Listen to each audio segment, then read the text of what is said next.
Hi guys, welcome. Hi, I'm Lisa. I'm the founder of My Custom Bakes, and this is I'm Jessica. I am like community support for my custom bakes, and I have a licensed home bakery in San Ramon, California. and Jessica also helps fulfill orders from Borderlands Bakery Shop, which is like the parent company of My Custom Bakes. And today we're going to talk about email newsletters, right, Jessica? Yes, we've been getting questions about how to engage our customers, how to create newsletters. So we're going to go through all that today. You do a decent amount of newsletters, I feel like.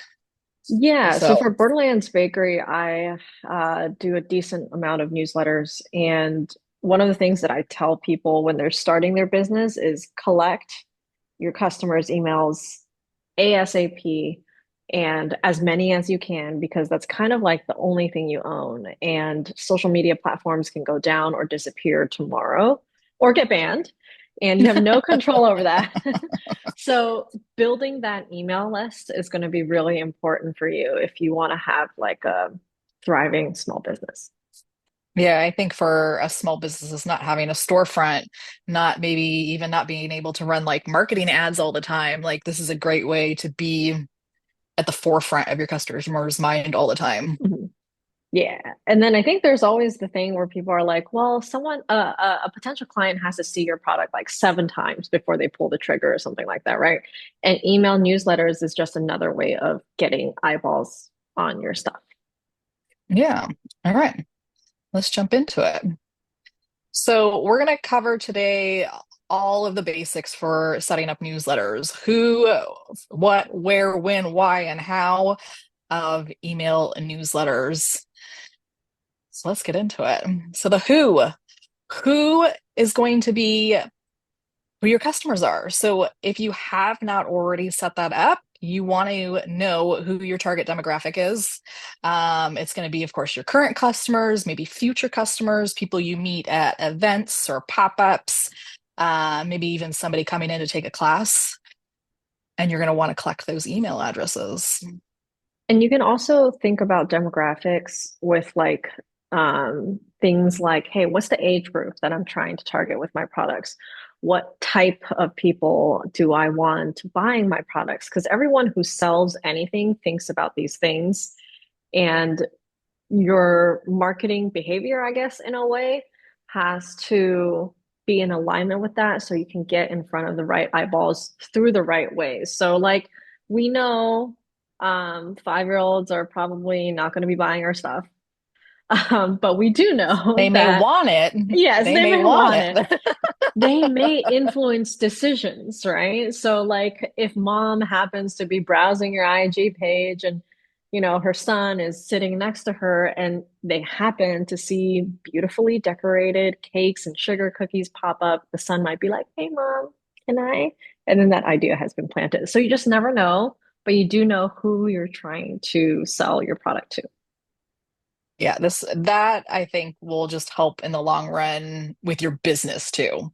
Because Mm. if you're only targeting a certain group and finding that you're not getting the sales and orders that you want, you may want to rethink who your target group is. And it could Mhm. even go, I think, as far as like your pricing too, Yeah. knowing that not everyone is going to have the budget for your product, and that's okay because you're selling a luxury item. I know I'm not going out and buying a Lamborghini because that's not in my budget, but I know that there's other vehicles within my budget, and that's going to be where I go. Yeah. All right. So once you've decided the who factor, you've got your emails. Now we have to decide what. What is going to be the goal? Are you promoting classes? Are you advertising a pop-up? Are you showcasing new flavors? Are you just wanting to say hey to your customer and show them maybe previous work from the month before? Anything And else? I think a lot of people ask us about like practical ways to organize themselves. Um, I like to just create like notes on my phone.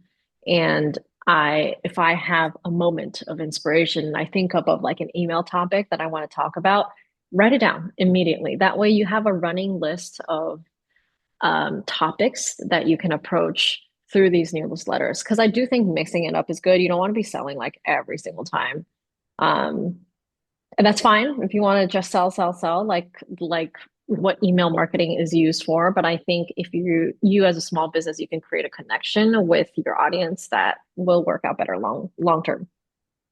Yeah. Once you've decided your what, you got to decide where. What platform are you going to use? Are you going to use Flowdesk? I know Lisa, you use Flowdesk.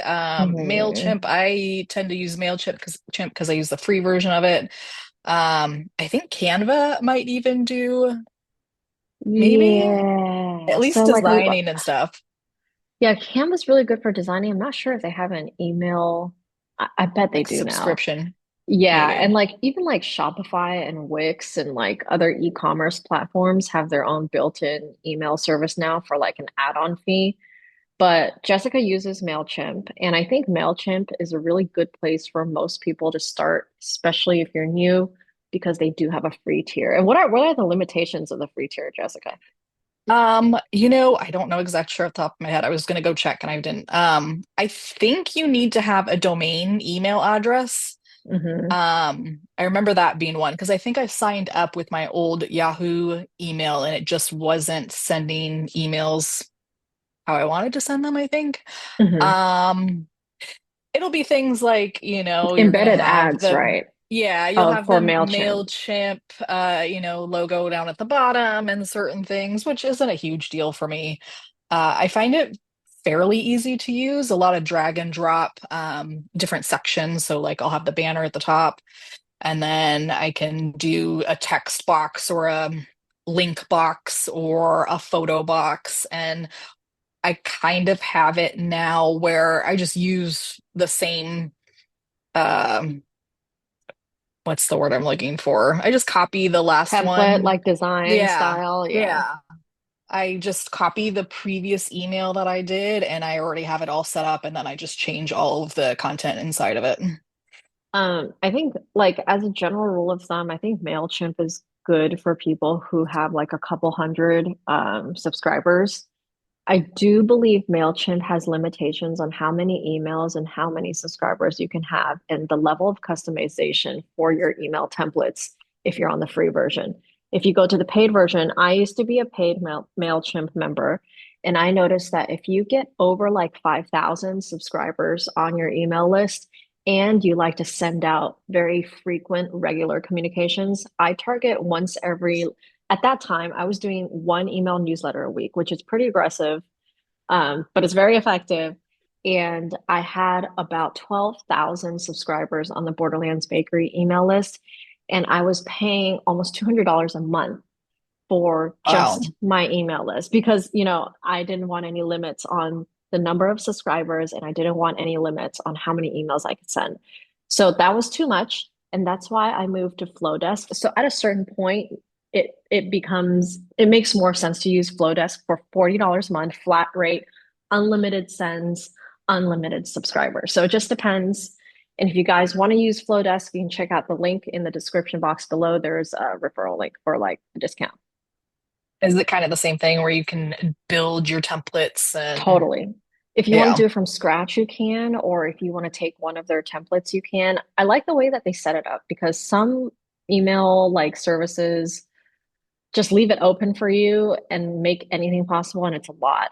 The way that Flowdesk Mm. did it, because they started out small too, like MCV in a way, Yeah. they focused. Oh, I lost my AirPods. Um, they focused on like the bare minimum, and then they do it in a very like non-technical manner so that if you're not comfortable working with, formatting, it's very easy drag and drop and select. Sounds like something I'd like to. I just I don't know think that you would I'm like. ready to invest in Yeah. yet, but maybe we're Uh, yeah. yeah, Well, I for our honestly, bounce house company, we're yeah. trying to get better at advertising for the bounce house company, so maybe it might be worth it for that. Yeah, I think Flowdesk is good for anyone with over like 500 to 1,000 Oh, subscribers. Yeah. don't have that many customers, but someday. All right. Now we're going to cover the win. So, how often do you want to send your emails? Are you sending it once a month, every other week? You just want to be consistent. I was Mhm. doing a last year, I actually had a pretty good schedule, and I was doing a final Friday. So the last Friday of every single month was my newsletter day. And I get it set up, and I always called it Final Friday. And I just kind of did like a recap of everything that happened in the previous month, and then maybe anything that was up and coming events and that kind of thing. I think what's interesting about the when is this is just it's very subjective and personal from baker to baker, depending on your business. Like some people do a lot of custom orders, so they're constantly like saying, "Hey, come do a custom order." Or some people do pre-sales only, where it doesn't make sense for you to send out a bunch of emails all the time if you're just a seasonal baker. So it kind of just depends. True. Yeah. All right. And then a big one is the why. Why do we want to have an email newsletter?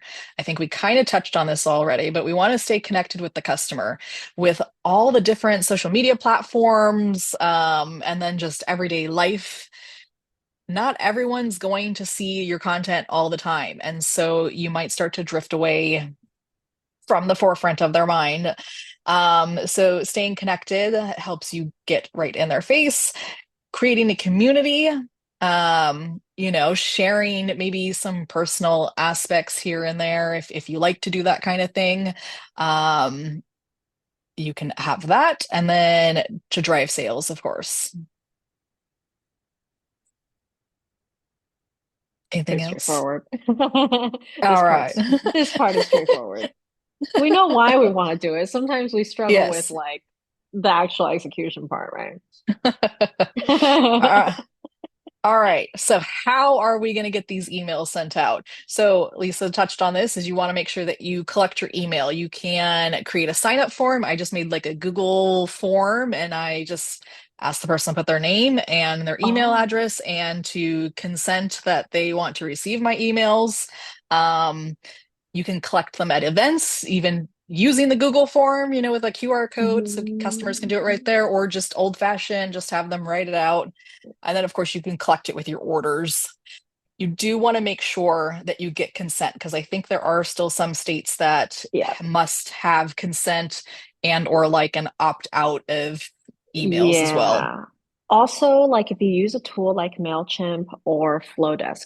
So Flowdesk for sure, if you manually add people's email in through like account back end, it actually triggers an email to be sent to your client to verify Oh, that they agree to your email. So that's like a big part of the regulations right yeah. now.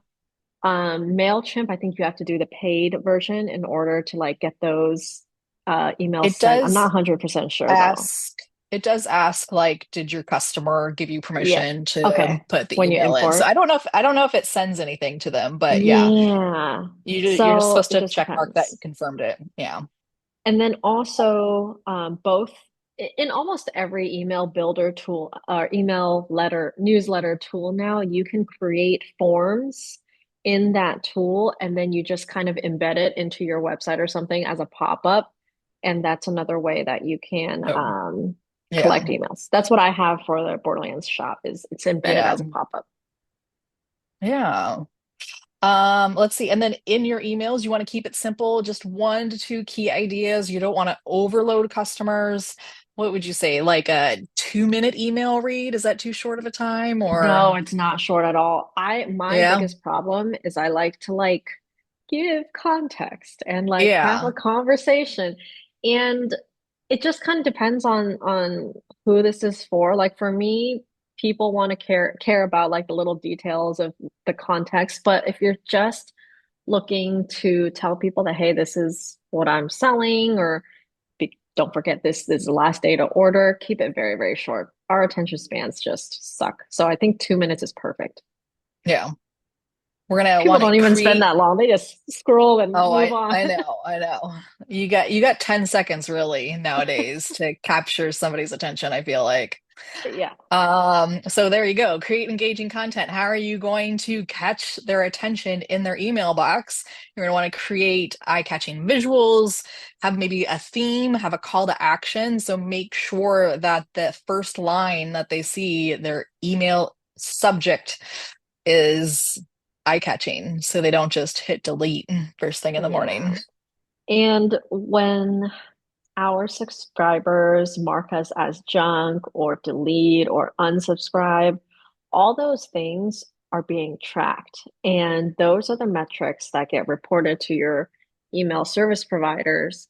And if you get too many people saying, hey, this is junk, this is junk, this is junk, eventually your deliverability rate is going to just tank. Email services like Gmail, Yahoo, etc., end up learning kind of the patterns of behavior. So keep your emails concise, keep them on topic, and don't be spammy. Very all I good. get so many spam emails. It's crazy.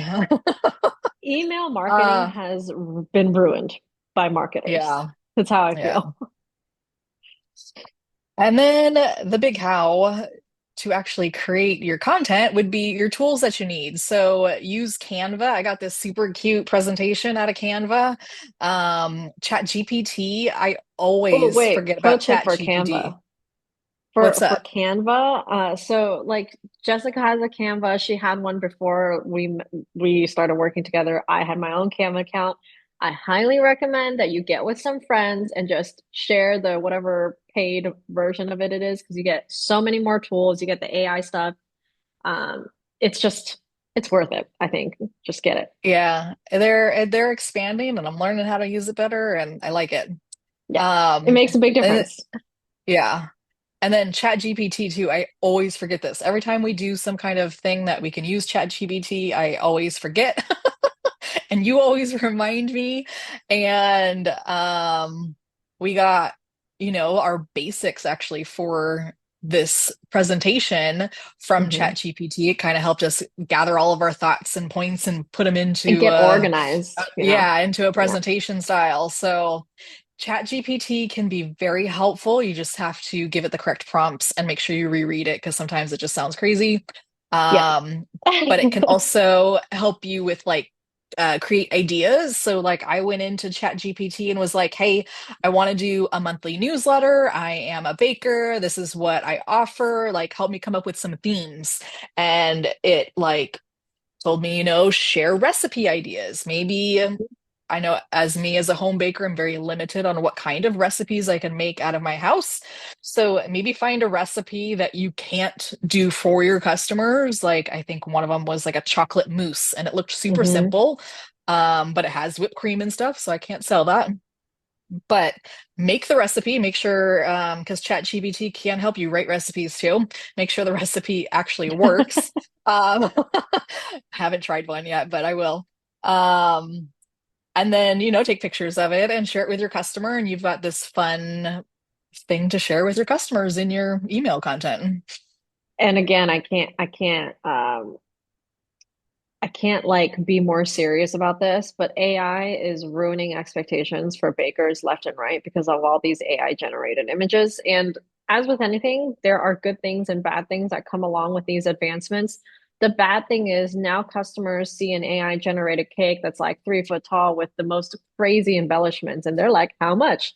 $100, and people are like, oh my God, what's happening? This is barely even possible to like create, much less even charge somebody money for it. And just don't shoot yourselves in the foot by overusing AI or like abusing AI in a way that puts you in an awkward position or ends up kind of hurting the industry as a whole because, you know, we just want to be careful and look out for each other. Yeah. Yeah, anything else that we want to do with our Um, how oh, section? I think the okay, so the prompting of Oh yeah. ChatGPT and tools like that is like the most important aspect of using tools like the text AI stuff, if you don't prompt it correctly, it's not going to give you the answer you want. So a lot of times I tell people, hey, you want to talk to ChatGPT like they don't have any context. So, for example, when you start your relationship with ChatGPT, be like, hey, I own a cottage bakery business that specializes in blah, blah, blah, blah, blah. I want to create a series of like 12 email newsletters for my clients. And I want you, ChatGPT, to ask me questions that will allow you, ChatGPT, to know me better so that you can better provide sort of tailored topics for my business and keep that window open and save it. And that way, in the future, when you want to come back to it and have it help you with other stuff, it's got all that background and context already. I Really have helps. not asked ChatGPT to ask me questions. That's a neat, a neat Yes. prompt. Yes. So, like, this is also something I tell people, when you're looking to submit like a business plan for something as well, to ask ChatGPT to ask you all the questions so you can give it enough context. Very cool. Yeah. All right. That's everything I got. Oh, my picture's not coming up. Was Um, it a GIF? Does it move? no, I might have Um, like not changed the layer. That's what I'm thinking, but that's No. all right. Okay, well, pretend there was a cute picture there. They were all AI generated, so And the Canva has its own like AI generate picture generating tool like apparently. built in, right?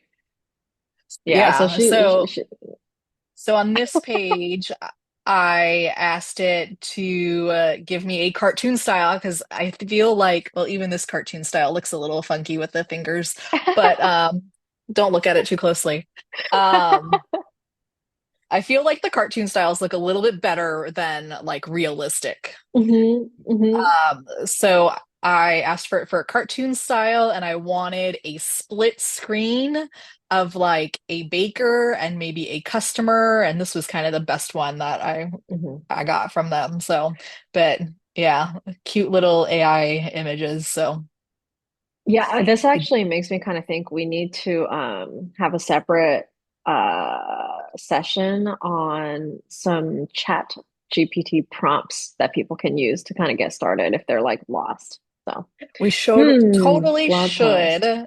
So that way we can add it to this as well and do like a 12-month theme or something Yeah. to, Ooh, to give okay. people All some right. content. Well, if you guys have any questions, let us know. We're always here. We'll make a couple more of these videos, but it's a we're all small business owners. So whatever that helps us and we learn from it, we will share those tips with you. And don't forget to check out my Yes. custom bakes. Yeah. All right. Thank you guys. Bye-bye.